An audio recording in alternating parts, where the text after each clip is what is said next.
Can I tell you a quick story about the cat? So we adopted this cat in Costa Rica about 10 years ago. He was living by himself in the jungle. He was the coolest cat you've ever seen. I mean, he was hunting. He had 2 giant holes in his side. He was fighting for his life every night. And we're staying at this Airbnb, and we start feeding the cat. And we were there for a month. And so by the end, we had to take the cat. We were like, this guy's gonna die. Now he's relying on us. He moves into our house. I think I had a little yard in LA. He'll be great out there. He never went outside ever again. Cut to, the cat ends up with a brain tumor. We take him to we get him radiation. We take him, he's the toughest jungle cat. I'm not gonna let a brain tumor take this cat out. Eventually, we moved to New York, and the cat's lost a lot of weight, and he's only walking in left circles.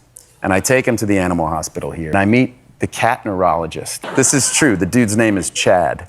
And Chad goes, look, at a certain point, you have to have this conversation with your children, because being part of a pet owner is, part of doing that is giving them their dignity, and this cat doesn't really have a quality of life anymore. And I said, I agree. I'm gonna have that conversation. I'm gonna bring him back in 3 weeks, and if he's not better. And Chad said, I could load him up on steroids.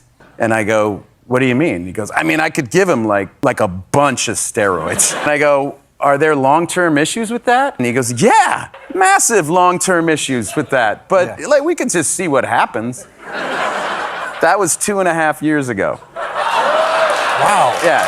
And now he's jacked. Now he's jacked.